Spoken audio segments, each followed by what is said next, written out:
ও তেলৰ বাতি দুয়ো হাতে লৈ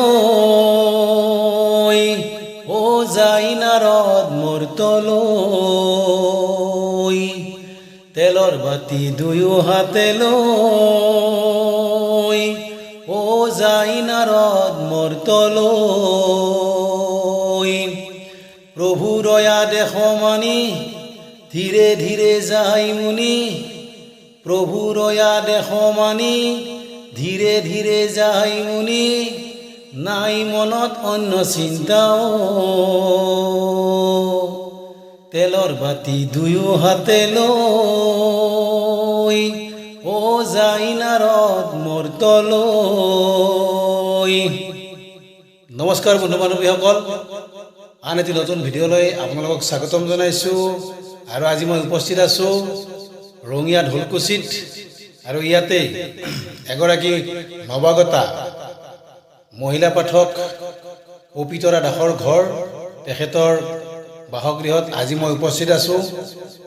তেখেতৰ মনৰ অনুভৱ কিছু আজি আপোনালোকক জনোৱাৰ কাৰণে ইয়াতে উপস্থিত হ'লোহি।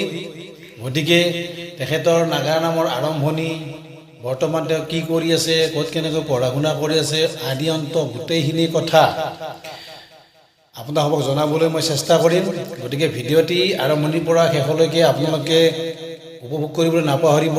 লগতে ভিডিঅ'টি কেনে পায় জনাবলৈ নাপাহৰিব কমেণ্ট বক্সত। আহক আমি এতিয়া মহিলা পাঠক পবিতৰা দাসৰ সৈতে তেখেতৰ মনৰ অনুভৱ জানিবলৈ চেষ্টা কৰোঁ। এয়া আমাৰ মাজত পবিতৰা দাস, তোমাক মোৰ চেনেললৈ স্বাগতম জনাইছোঁ। পোনপ্ৰথমে তুমি তোমাৰ সম্পূৰ্ণ পৰিচয়টি দিয়াচোন। নমস্কাৰ, মোৰ নাম শ্ৰী পবিতৰা দাস, মোৰ গাঁও ৰঙিয়া ঢোলকুচি, মোৰ দেউতাৰ নাম শ্ৰী জিতেন দাস আৰু মোৰ মাৰ নাম শ্ৰী মমিতা দাস। মই বৰ্তমান ডিগ্ৰী ফাৰ্ষ্ট ছেমিষ্টাৰত পঢ়ি আছোঁ আৰু লগতে মোৰ যোগাযোগ নম্বৰটো হৈছে 6002623886। অতি সুন্দৰ, বঢ়িয়া। এতিয়া তুমি আমাৰ যিখিনি দৰ্শক আছে সেই দৰ্শকসকলক তুমি জনোৱাচোন যে তুমি ক'ত কেনেকৈ পঢ়িছিলা, বৰ্তমান তুমি কি পঢ়ি আছা, কোন কলেজত পঢ়ি আছা, গোটেইখিনি কথা আমাৰ দৰ্শক ৰাইজক জনাই দিয়াচোন। হয়, মই প্ৰাথমিক শিক্ষাৰ পৰা আৰম্ভ কৰি হাইস্কুল পৰীক্ষা দিছোঁ মই ঢোলকুচি হাইস্কুলৰ পৰা, আৰু মই হাই ছেকেণ্ডেৰী পঢ়িলোঁ দেউলকুচি হাই ছেকেণ্ডেৰীত। আকৌ এতিয়া মই ডিগ্ৰী পঢ়ি আছোঁ মানৱেন্দ্ৰ শৰ্মা ছোৱালী মহাবিদ্যালয়। অতি সুন্দৰ, বঢ়িয়া। এতিয়া তুমি আমাৰ দৰ্শক ৰাইজক জনোৱাচোন তুমি নাগাৰা নামৰ সৈতে কেনেদৰে জড়িত হ'লা, তথা তোমাৰ গুৰুজনাৰ নাম কি? হয়, মই নাগাৰা নামৰ লগত জড়িত হাই ছেকেণ্ডেৰীৰ পৰা আমাৰ এই মানে ওচৰৰে কেইজনমান মহান ব্যক্তিয়ে কৈছিল যে তুমি নাগাৰা নাম শিকিব পাৰা, আৰু লগতে মোৰ দেউতাও নাগাৰা নামৰ লগতে জড়িত আছিল। সেইমৰ্মে মই নাগাৰা নাম শিকিবলৈ চেষ্টা কৰিলোঁ আৰু এতিয়া মই নাগাৰা নাম গাই আছোঁ। আৰু মোৰ গুৰুজনাৰ নাম হৈছে স্বনামধন্য নাগাৰা নামৰ পাঠক শ্ৰীযুত বলেন শইকীয়াদেৱ। অতি সুন্দৰ, আমাৰ দৰং বিখ্যাত বলেন শইকীয়াদেৱ এওঁৰ গুৰু।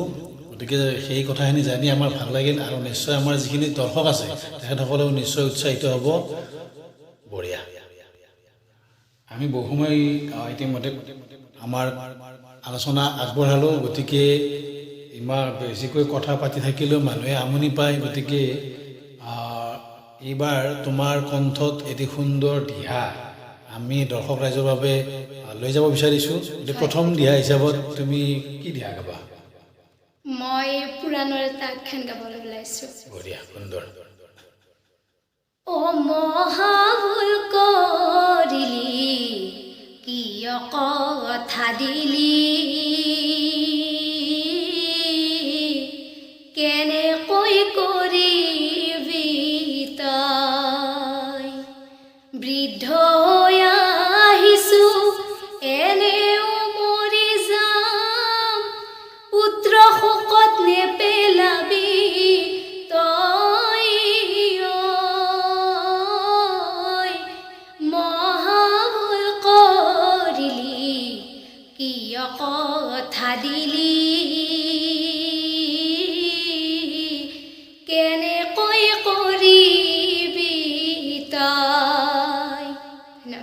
অতি সুন্দৰ আশা কৰোঁ দৰ্শক ৰাইজে তোমাৰ এই সুন্দৰ দিহাটি শুনি আপ্লুত হ'ব হয় বঢ়িয়া সুন্দৰ এতিয়া তুমি আমাৰ দৰ্শকখিনিক জনাব লাগে যে তুমি বৰ্তমানলৈকে কি নাম পৰিৱেশন কৰিলা লগতে তোমাৰ নাগাৰা নাম জগতত কিমান বছৰ হ'ল বা তুমি অসমৰ কোন ঠাইত বৰ্তমানলৈকে নাম পৰিৱেশন কৰিলা হয় এই সম্পৰ্কে জনাচোন মোৰ নাগাৰা নাম গাবলৈ 3 বছৰে হ'ল আচ্ছা হয় আৰু মই বৰ্তমান কীৰ্তনৰ নাম আছে আৰু মহাভাৰত পুৰাণৰ নাম আছে আচ্ছা আৰু মই নাম পৰিৱেশন কৰিলোঁ দৰং চিপাঝাৰত আৰু মঙলদৈ বৰবৰী আকৌ ৰঙিয়া মানে ওচৰে পাজৰে দৰং হয়, হয়। তোমাৰ ওচৰে পাজৰেতো আছে লগতে দৰঙতো গাইছা হয় গাইছোঁ আৰু নলবাৰীত গাইছোঁ আমি যোৱা বছৰ দুৰ্গা পূজাত এওঁৰ নাম আমি আমাৰ শ্ৰী শ্ৰী পদ্মাথান দেৱালয়ত মানে উপভোগ কৰিছিলোঁ হয় গতিকে সুন্দৰ মাৰ্জিত নাম আমি দেখিবলৈ পাইছোঁ যিটো সন্মুখত গুৰু বহি আছিল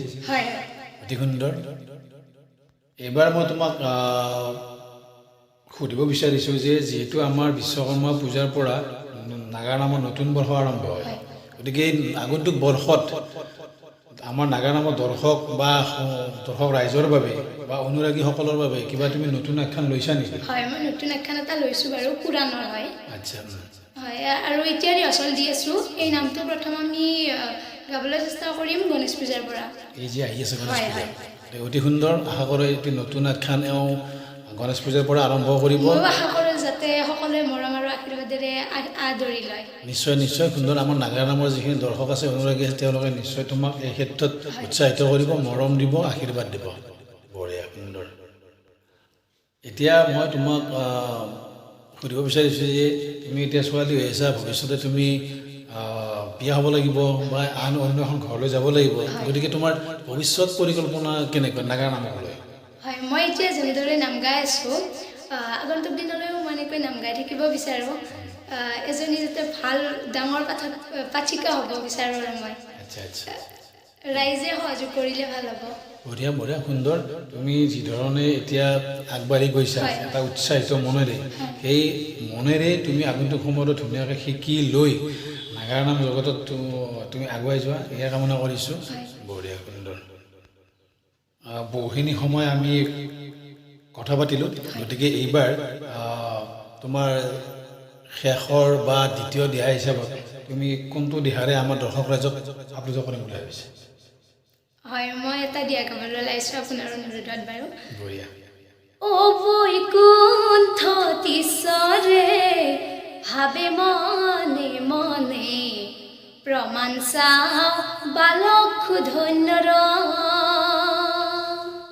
ও পিতৃ মাতৃৰ প্ৰতি কিমানো ভকতি জানি বুজি লওঁ এতিক্ষণ ও হে প্ৰভু নাৰায়ণ ও তোমাৰ মহিমায় পাৰ ধন্যবাদ মজা অতি সুন্দৰ আশা কৰোঁ দৰ্শকে এই দিহাটিও সুন্দৰভাৱে আদৰি ল'ব বঢ়িয়া সুন্দৰ এতিয়া আমি আহি আহি অনুষ্ঠানৰ শেষ পৰ্যায় পাইছোঁহি আৰু এই শেষ পৰ্যায়ত মই তোমাক সুধিব বিচাৰিছোঁ যে তুমি আমাৰ যি দৰ্শক ৰাইজ আছে বা নাগাৰা নামৰ অনুৰাগী আছে তেখেতসকললৈ কি আহ্বান জনাবা মই এয়াই আহ্বান জনাম যে মই আগলৈ যাতে আৰু আগবাঢ়ি যাব পাৰোঁ বা আগবাঢ়ি যোৱাত আপোনালোকে মোক সহায় সহযোগিতা কৰে বা মৰম কৰে আৰু কিবা অনুষ্ঠানবোৰত যাতে আগুৱাই লৈ যোৱাত সহায় কৰে মোক মই সেইটোৱে কামনা কৰিছোঁ আৰু আচ্ছা এটা হ'ল এওঁ যিহেতু নতুনকৈ এই ফিল্ডত আহিছে নাগাৰা ফিল্ডত গতিকে সমিতিসমূহে বা আহ্বায়ক সমিতিসমূহ বা নাগাৰা অনুৰাগীসকলে যদিহে এখেতক নাম প্ৰদৰ্শনৰ বাবে সুবিধাকণ দি আগুৱাই যোৱাত সহায় কৰে তাৰ বাবে আমাৰ তৰফৰ পৰা আহ্বান থাকিল এওঁৰ তৰফৰ পৰা আহ্বান থাকিল এইখিনিতে আমি আজিৰ অনুষ্ঠান সামৰিছোঁ লগতে তোমাৰ উজ্জ্বল ভৱিষ্যত কামনা কৰিছোঁ ধন্যবাদ ধন্যবাদ